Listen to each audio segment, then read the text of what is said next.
السلام علیکم، نئے ویلاگ کے ساتھ میں ہوں خضر کلاسرا۔ جہانگیر ترین جو کہ وزیر اعظم عمران خان کے انتہائی قریبی ساتھی تھے، اور ترین صاحب کا جہاز تھا اور وزیر اعظم عمران خان جو ہے اس پہ سفر کرتے تھے، الیکشن کمپین ہوتی تھی اور دیگر معاملات چلتے تھے، لیکن حکومت میں آنے کے بعد کچھ عرصے بعد ہی معاملات جو ہے وہ اور طرف چلے گئے۔ فائنلی جو ہے ترین صاحب سپریم کورٹ سے نااہل ہوئے، اس کے بعد جو ہے وزیر اعظم عمران خان سے دوریوں کا سلسلہ شروع ہوا، الزامات کا شروع ہوا سلسلہ، پھر وہ لندن چلے گئے، پھر لندن سے واپس آئے۔ تو اب صورتحال یہ ہے کہ ایف آئی اے جو ہے فیڈرل انویسٹیگیشن ایجنسی جو ہے وہ وزیر اعظم عمران خان کے انڈر ہے اور ان کی حکومت کے ماتحت ہے۔ ان کی طرف سے جہانگیر ترین اور ان کے بیٹے علی ترین کے خلاف جو ہے منی لانڈرنگ کے مقدمات درج ہوئے ہیں۔ جو اب تک رپورٹ ہوا ہے وہ میں آپ کو بتا دیتا ہوں کہ ترین صاحب کے اور ان کے بیٹے علی ترین کے خلاف جو ہے مقدمات جو درج ہوئے ہیں وہ منی لانڈرنگ کے درج ہوئے ہیں۔ 2 ارب 50 کروڑ کی منی لانڈرنگ کا مقدمات درج کیے گئے ہیں، اور GWD جو شوگر مل ہے، پلپ کمپنی جو ہے، شیئرز فراڈ کے ذریعے اس میں منتقل کیے گئے ہیں،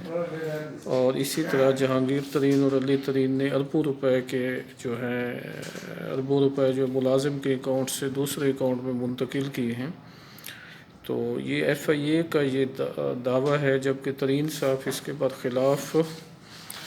تردید کر رہے ہیں کہ وہ ٹیکس پیئر ہیں اور کوئی بھی ایسی منی لانڈرنگ نہیں ہوئی ہے۔ تو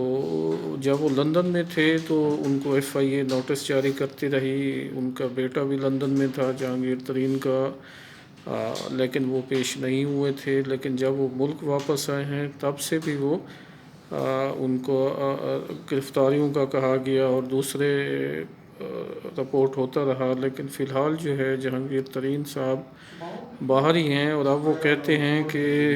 جو بھی ان پہ الزامات ہیں غلط ہیں۔ اب دلچسپ کہانی یہ ہے کہ جہانگیر ترین کو چینی چور اور چینی مافیا اور دیگر نام پہلے اپوزیشن دیتی تھی، لیکن اب جو تحریک انصاف کی حکومت ہے ان کے انڈر جو ایف آئی اے ہے وہ ان باتوں کی تصدیق کر رہی ہے۔ مطلب وہ یہ دعویٰ کر رہے ہیں کہ منی لانڈرنگ ہوئی ہے اور شیئر ٹرانسفر ہوئے ہیں ملازموں کے نام پہ اور دیگر اس طرح کے ایشوز ہوئے ہیں۔ تو یہ ایک سنجیدہ ایشو ہے۔ اب یہ دیکھنا ہے کہ وزیر اعظم عمران خان جہانگیر ترین کو کہاں تک لے کے جاتے ہیں، مطلب ان کی حکومت جو ہے ایف آئی اے جو ہے وہ انویسٹیگیشن میں ان کو کتنی حد تک قانون کے کٹہرے میں لاتی ہے، یا یہ سلسلہ یوں ہی چلتا رہتا ہے اور رپورٹس آتی رہتی ہیں اور ایف آئی اے بتاتی رہتی ہے، اور نتیجتاً یہ ہے کہ وہ قانون کی گرفت سے دور رہتے ہیں، اور یہ تعصب زیادہ گہرا ہوتا جاتا ہے۔ جیسے پی ڈی ایم جماعتیں کہتی ہیں کہ حکومت جو ہے اپوزیشن کے لوگوں کو تو جیلوں میں ڈالتی ہے، لیکن حکومت کے اندر یا حکومت کے جو ساتھی کرپٹ لوگ ہیں یا جن پہ الزامات ہیں مقدمات ہیں ان کی گرفتاریوں سے گھبراتی ہے۔ بہرحال جہانگیر ترین کا اپنا موقف موجود ہے، لیکن دوسری طرف جو مقدمات کی شکل میں ایف آئی اے نے جو کچھ کہا ہے وہ بھی بہرحال اپنی ایک حیثیت رکھتا ہے، اس کو بھی نہیں جھٹلایا جا سکتا۔ اب یہ دیکھنا ہوگا کہ آنے والے دنوں میں جہانگیر ترین کا مستقبل کوئی جیل ہے یا کوئی انویسٹیگیشن ایجنسی کا آفس ہے، یا پھر وہ اسی طرح باہر رہتے ہیں اور یہ دعویٰ اور یہ اعلان کرتے رہتے ہیں کہ ان کے خلاف درج کیے گئے مقدمات یا ان کے بیٹے کے خلاف درج کیے گئے مقدمات جو ہیں وہ بے بنیاد ہیں۔ بہت شکریہ۔